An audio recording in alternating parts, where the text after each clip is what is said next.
1장 1절부터 11절까지 보겠습니다. 제가 가진 성경으로 구약성경 725면에 있는 느헤미야 1장 1절로 11절 말씀 한 절씩 교독하시겠습니다. 마지막 절은 합독하겠습니다. 하나님 말씀 제가 먼저 봉독합니다. 하갈의 아들 느헤미야의 말이라. 아닥사스다 왕 제20년 기스르월에 내가 수산궁에 있는데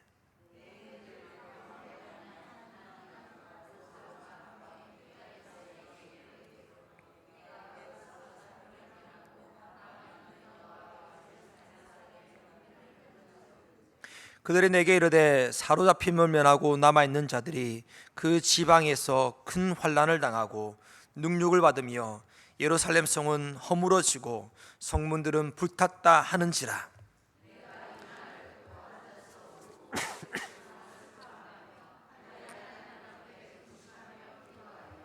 이르되 하늘의 하나님 여호와 크고 두려우신 하나님이여, 주를 사랑하고 주의 계명을 지키는 자에게 언약을 지키시며 긍휼을 베푸시는 주여 간구하나이다.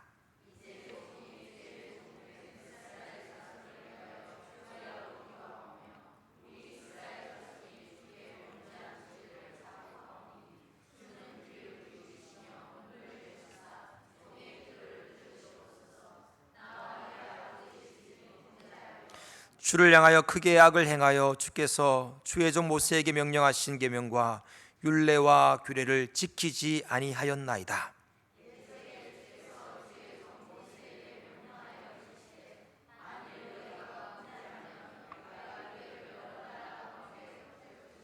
만일 내게로 돌아와 내 계명을 지켜 행하면 너희 쫓긴 자가 하늘 끝에 있을지라도 내가 거기서부터 그들을 모아 내 이름을 두려고 택한 곳에 돌아오게 하리라 하신 말씀을 이제 청하건대 기억하옵소서.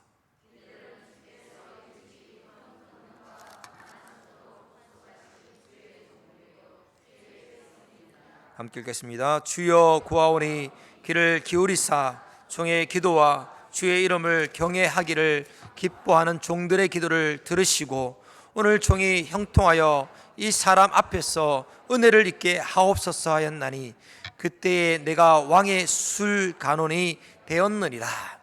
아멘. 여러분, 우리가 하나님의 일을 할 때에 열정만 가지고 되지 않음을 발견합니다. 하나님의 일에는 지혜가 필요합니다. 또 그것을 감당할 수 있는 능력이 필요합니다. 또한 일하는 사람들이 필요합니다.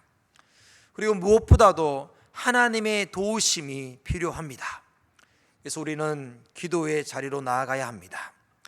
이런 기도가 무엇입니까? 기도는 하나님의 보좌를 움직이는 최고의 방법이고 기적을 일상으로 만드는 최선의 지혜이기 때문입니다.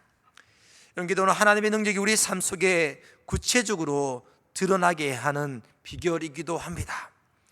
그러므로 성도는 기도로 모든 문제를 해결할 수 있으며 해결의 실마리 곧 지혜를 얻게 됩니다. 하나님은 기도하는 사람에게 지혜를 주시고 능력을 주시고 사람들을 붙여주십니다.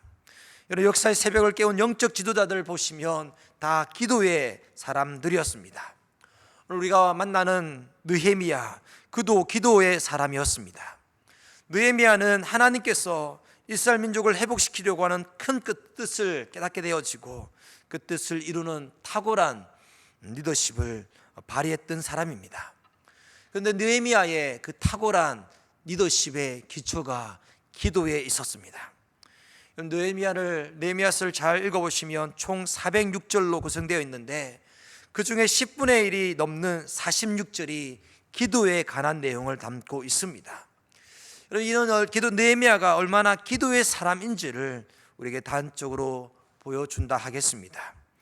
여러분, 느헤미야서에 등장하는 그의 기도들은 그렇게 긴 분량은 아니지만 그 내용과 깊이에 있어서는 참 우리의 본이 되어지고, 여러분, 그 기도를 통하여서 그가 하나님 앞에서의 어떻게 일을 진행하고는 지혜와 능력을 얻었는지, 어떻게 추진하였는지, 어떻게 끈질긴 대적의 방해에도 불구하고 흔들리지 않는 담대함을 얻었는지를 발견할 수가 있습니다.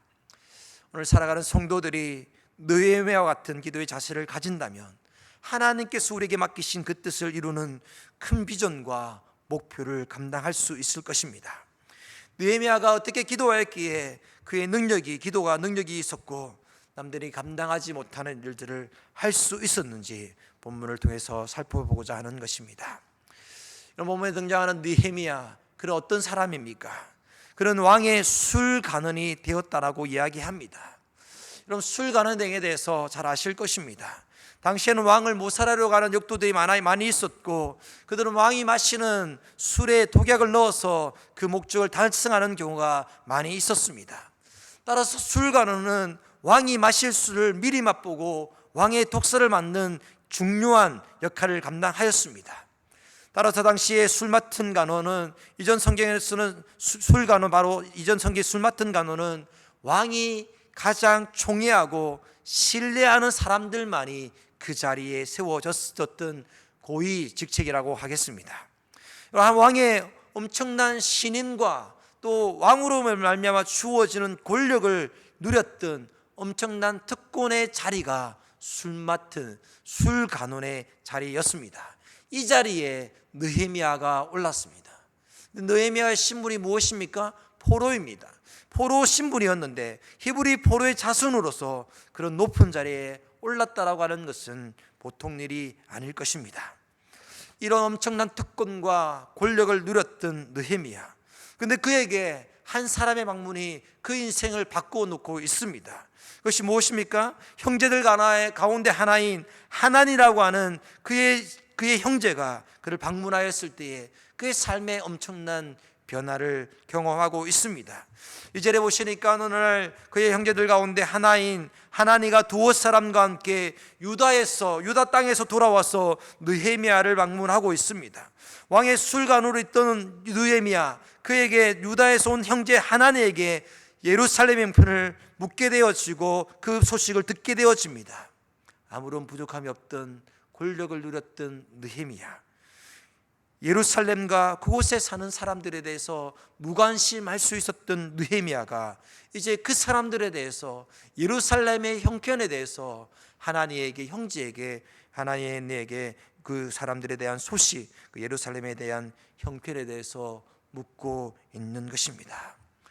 여러분, 예루살렘에 대한 소식, 그의 감심사에서 제외될 수가 있었지만 그는 무엇보다도 다른 것을 묻기 전에, 하나님에 대해서 묻기도 전에 자신이 관심 있는 또 다른 영역이 아니라 자신이 가장 관심 있는 영역이었던 그 조상들의 고향인 예루살렘이 어떤 형편 가운데 있는지, 그 땅 가운데 살아가는 사람들이 어떠한 상황 가운데 있는지에 대해서 관심을 가지고 그것에 대해서 먼저 묻고 있는 것입니다.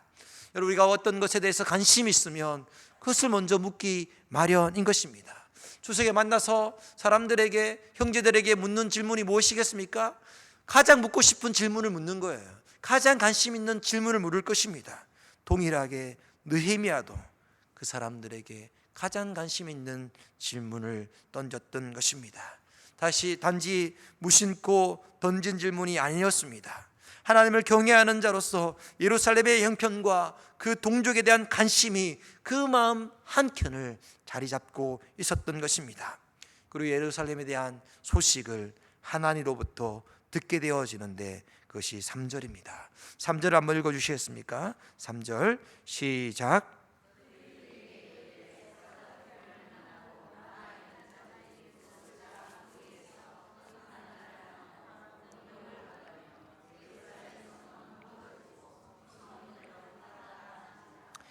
여러분, 그 형제 하나니가 이스라엘 남은 자들이 큰 환난을 만나고 능력을 받고 있다라고 이야기하였습니다.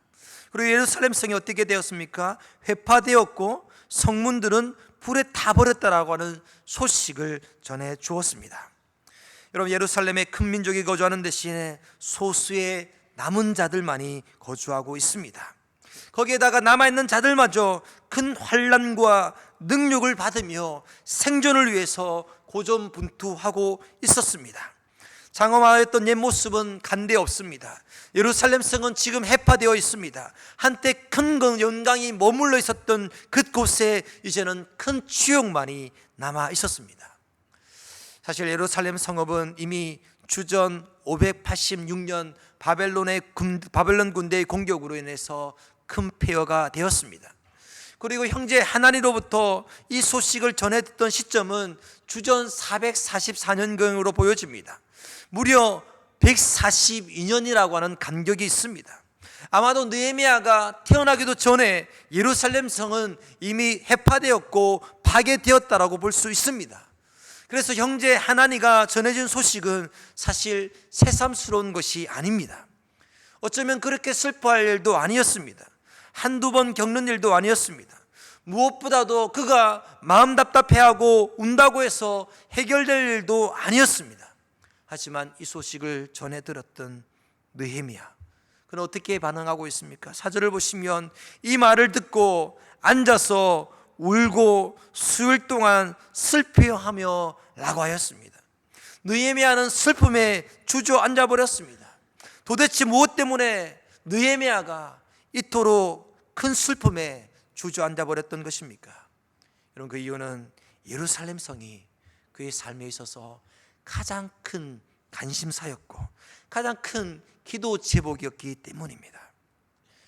여러분, 우리는 그의 기도의 시작이 예루살렘과 그곳에 사는 형제들, 그곳에 사는 유대인들을 향한 관심에서 시작되었음을 발견할 수 있습니다. 하나님께 예배 드려져야 될 그 예배의 초소가 항폐되고 있는 것에 대한 관심이 그로 하여금 기도의 무릎을 꿇을 수밖에 없게 하였던 것입니다. 여러분, 성도의 기도가 어디에서 시작되겠습니까? 여러분, 성도의 기도는, 그 기도의 시작은 무엇에 관심 있느냐, 그 관심에서 시작된다는 사실을 기억하시기 바랍니다. 우리의 관심이 어디에 있느냐, 그것이 바로 우리의 기도의 제목이 되는 것입니다. 여러분, 우리의 기도는 세상을 향한 하나님의 관심에서 시작되어야 할 것입니다.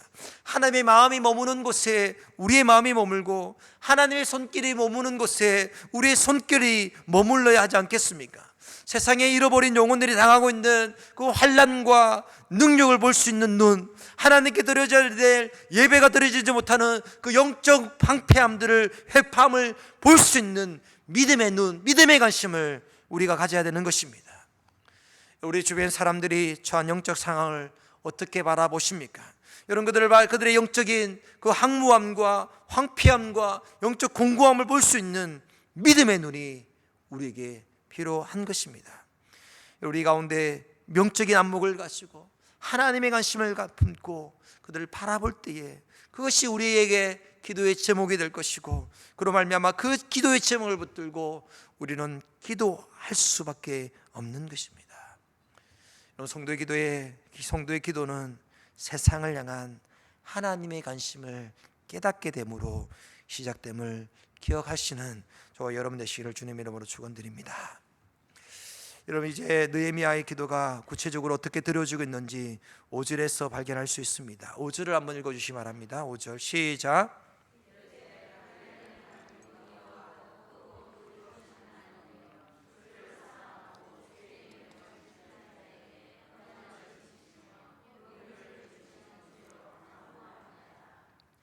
여러분, 우리가 첫 번째로 느헤미야가 어떻게 구체적으로 기도하고 있는지를 발견할 수 있는데, 그것은 느헤미야의 기도를 통해서 우리가 하나님을 아는 자가 기도할 수 있음을 깨닫게 되어집니다. 여러분, 기도는 누가 하는 것입니까? 하나님을 아는 자가 기도하는 것입니다. 하나님이 누구신지 알 때에 우리는 기도할 수가 있습니다. 여러분, 느헤미야는 참으로 하나님을 아는 자였습니다. 하나님에 대해서 관련된 것을 아는 것이 아니라 하나님 그분 자체를 아는 믿음의 지식을 느헤미야는 소유하고 있었습니다. 다니엘서 11장 32절을 보시면 이렇게 말씀하십니다. 오직 자기의 하나님을 아는 백성은 강하여 용맹을 떨치라고 하십니다. 여러분, 느헤미야는 진정으로 하나님을 아는 사람이었습니다. 그 심령 속에서 하나님을 아는 자로서 담대함과 믿음의 용기가 자리 잡고 있었습니다. 여러분, 우리는 무엇보다도 위기의 상황에서 절망스러운 순간에 기도함으로 하나님께 나아가야 되는 것입니다. 우리의 기도가 맹목적으로 강신적인 어떤 부르짖음이 아니라 하나님을 알고 섬기며 그 하나님을 향해서 기도할 때에 그 하나님에 향한 기도가 응답될 것을 아는, 하나님을 아는 지식에서 우리의 기도가 시작되어야 되는 것입니다. 느헤미야는 고백합니다. 하나님을 하늘의 하나님 여호와라고 고백하고 크고 두루오신 하나님, 그리고 언약을 지키시며 긍휼을 베푸시는 주님으로 고백하고 있습니다. 여러분, 느헤미야는 아무런 소망도 희망도 보이지 않는 컴컴한 적진의 중앙에서 역사를 주관하시는 분은 페르시아 왕, 자신이 지금 모시고 있는 왕의 수술관으로서 모시고 있는 페르시아 왕 아닥사스다가 아니라 하늘의 하나님이심을 분명히 알고 있었습니다. 그는 세상을 주관하시는 분이 인간왕이 아니라 하나님이심을 깨닫고 있었습니다. 그래서 그는 우리의 찬양과 경배를 받으시에 충만하신 크고 두려우신 하나님을 향하여서 기도하고 있습니다. 만약 우리가 큰 고통을 경험하고 있다면, 우리 어떤 큰 일을 인하여서 어려운 가운데 있다면, 우리는 하나님의 크신 권능과 크신 은혜와 크신 긍휼이 필요할 것입니다. 우리가 섬기는 하나님은 우리가 부딪히는 모든 문제들을 해결하실 수 있을 만큼 높으신 분이기 때문입니다. 우리 하나님 참으로 크고 두려우신 하나님이십니다. 여러분, 느헤미야는 하나님을 그렇게 알고 그렇게 고백했기 때문에 하나님 앞에서 더욱 기도의 자리에, 기도의 무릎을 꿇을 수 있었습니다. 우리가 하나님의 마음을 품을수록 우리의 기도가 더 간절해질 것이고, 우리가 하나님을 알면 알수록 우리는 기도의 자리로 나아갈 수밖에 없는 것입니다. 그래서 우리가 첫 번째 기억할 것은 하나님을 아는 자로서 우리는 기도하는 자가 되어야 된다는 사실입니다. 두 번째도 느헤미야의 기도의 특징을 보시면, 느헤미야는 죄를 자복하는 기도를 주님께 드리고 있습니다. 느헤미야는 하나님 알고 고백하는 기도에서만 그 기도를 멈추지 않습니다. 6절을 보시면 느헤미야의 기도에 대한 마음을 보여주는데 이렇게 고백합니다. 이제 종이 주의 종들인 이스라엘 자손을 위하여 주야로 기도하오며 라고 하였습니다. 여러분, 그는 자신을 위해서 기도하는 것이 아니라 이스라엘 민족을 위해서, 자신의 민족을 위해서 기도하고 있습니다. 자신의 민족이 경험하고 있는 그 환난과 능력과 예루살렘 성의 해파됨과 성문이 소화된 이유를 정확하게 간파하면서 기도하는데, 6절에서는 우리 이스라엘 자손이 주께 범죄한 자들을 자복하오니 주는 귀를 기울이시며 눈을 여시사 종의 기도를 들으시옵소서. 여러분, 이스라엘 민족을 향한 하나님 앞에서 그 느헤미야의 기도가 무엇입니까? 이스라엘 민족의 범죄함을 붙들고 기도하는 것입니다. 자신만을 위해서 기도하는 것이 아니라 그 기도가 자신과 어쩌면 상관없다고 말할 수 있는, 저는 포로로 잡혀서 이 페르시아 땅에서 제 평생을 보내고 있는데 저 유다 땅과 내가 무슨 상관이 있습니까? 라고 말할 수 있지만, 그는 이스라엘 자손이, 아니 자신의 조상이, 아니면 지금 그 땅에 있는 민족들이, 아니면 지금 자기가 주께 범죄한 죄들을 자복하오니 주는 귀를 기울여 주시옵소서, 눈을 여시사 종의 기도를 들어 주시옵소서라고 기도하고 있는 것입니다. 여러분, 어쩌면 굳이 자기가 자기를 죄를 범한 유대인의 민족에 포함시키지 않아도 되는 것입니다. 그러나 단지 그들의 문제가 아니라, 그들의 범죄가 아니라 6절 마지막에 나와 내 아버지의 집이 범죄하여라고 하는 말처럼, 그 고백처럼 하나님, 그들의 죄가 아니라, 이스라엘 민족의 죄가 아니라, 유대 민족의 죄가 아니라, 하나님이 이 죄악은 저의 죄악입니다, 이 문제는 그들의 문제가 아니라 나의 문제입니다라고 고백하고 있는 것입니다. 자신을 범죄의 공범자로 포함시키는 기도를 하고 있습니다. 우리는 기도할 때 때로는 우리의 고백 속에, 하나님, 그 사람 때문에 제가 이렇습니다, 하나님 그 친구 때문에, 하나님 부모님 때문에, 아니 다른 사람 때문에, 선생님 때문에, 아니면 우리 직장 상사 때문에, 누구 때문에 라고 말할 수 있습니다. 하지만 느헤미야는 어떻게 기도합니까? 하나님, 나 때문입니다 라고 합니다. 하나님, 내가 범죄하였습니다. 하나님, 내가 죄인입니다 라고 믿음으로 고백하고 있는 것입니다. 마치 자신의 처럼 여기는 마음을 가지고 느헤미야는 기도하였습니다. 여러분, 때로는 우리의 삶 가운데 비판이 필요합니다. 하지만 비판을 위한 비판은 더 나은 대안을 제시하지 못합니다.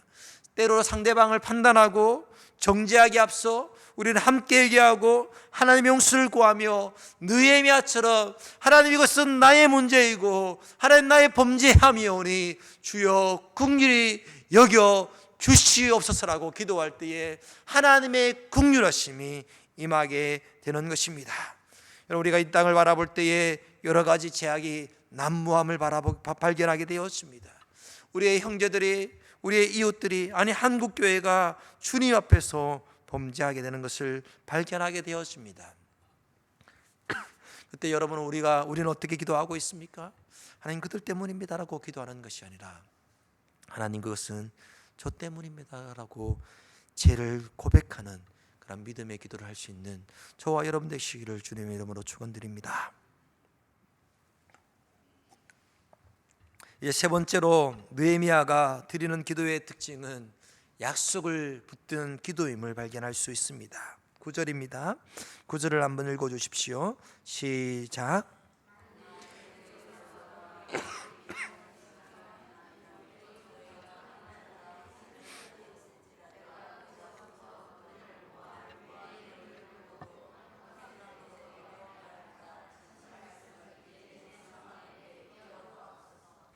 내가 거기서부터 그들을 모아 내 이름을 두려고 택한 곳에 돌아오게 하리라 하신 말씀, 돌아오게 하리라고 하는 그 약속의 말씀, 느헤미야는 이 하나님이 허락하신 약속의 말씀을 붙들고 기도했습니다.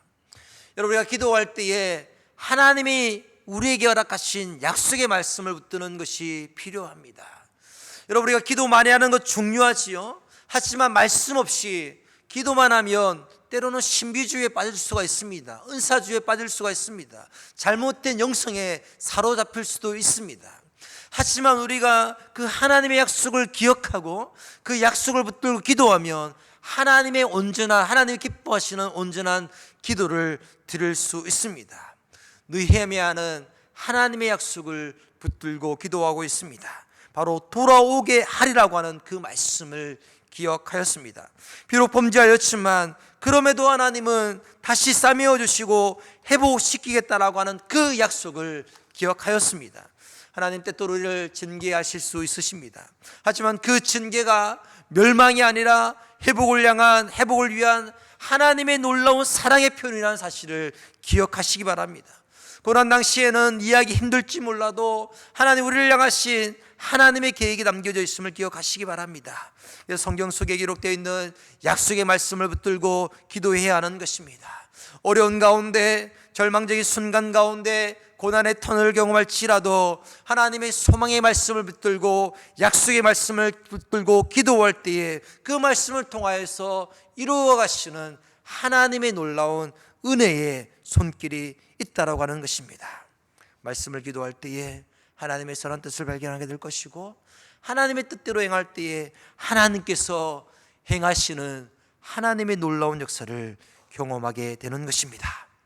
그러므로 우리가 기도할 때에 느헤미야처럼 하나님의 약속의 말씀, 나에게 허락하신 그 약속의 말씀을 붙들고 기도할 때에 하나님의 놀라운 기도의 응답의 역사가 저와 여러분들 가운데 허락될 줄로 믿습니다.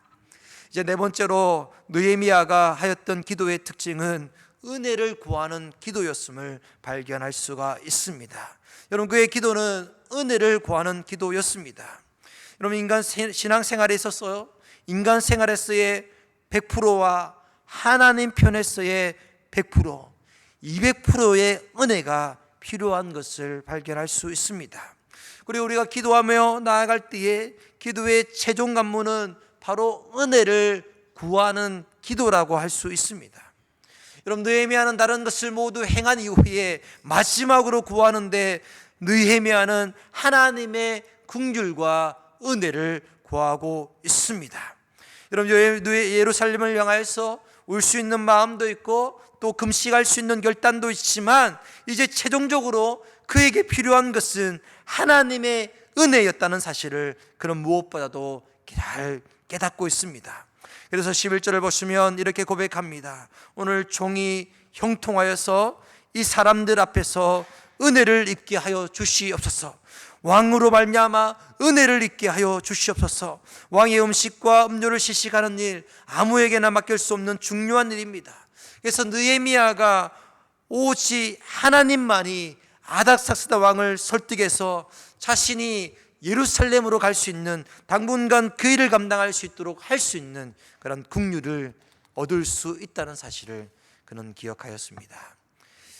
여러분, 그가 백성들을 위해서 일하려고 하면 하나님의 사명을 감당하려고 할 때에 마지막으로 필요한 것은 왕의 허락이었고, 그 왕의 허락을 받기 위해서 하나님 그 마음을 움직여 주시옵소서, 하나님 긍휼히 여겨 주시옵소서라고 하는 그 은혜를 구하는 기도를 드리고 있는 것입니다.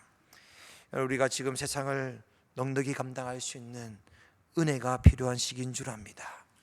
우리 인생의 걸음걸음마다 하나님의 은혜가 아니고는 우리는 인생을 걸어갈 수 없음을 고백합니다. 삶의 여정마다 주의 은혜가 부어져야지만 우리는 믿음으로 이 세상을 감당할 수가 있는 것입니다. 그래서 우리가 마지막으로 하나님 앞에서 기도할 때에 하나님, 느헤미야처럼 은혜를 주시옵소서. 하나님, 느헤미야처럼 제 삶 가운데 하나님의 긍휼하심과 하나님의 성실하심과 하나님의 풍성하신 은혜로 날마다 순간마다 가득 채워 주시옵소서라고 기도해야 하는 것입니다. 결론을 맺겠습니다. 하나님과 동행하였던 느헤미야, 그의 삶은 기도로 가득 차 있습니다. 그의 기도는 참으로 하나님이 기뻐하시는 기도였습니다. 여러분, 그의 기도는 하나님을 아는 자로서 드리는 기도였고, 이스라엘 제약이었지만 자신의 죄처럼 죄를 자복하는 기도였고, 하나님의 약속의 말씀을 붙드는 기도였고, 그리고 무엇보다도 하나님의 은혜와 긍휼을 구하는 기도였습니다. 여러분, 이러한 기도가 저와 여러분의 삶 가운데 넘치시기를 주님의 이름으로 소망드립니다. 이 시간 한번 찬양했으면 좋겠습니다.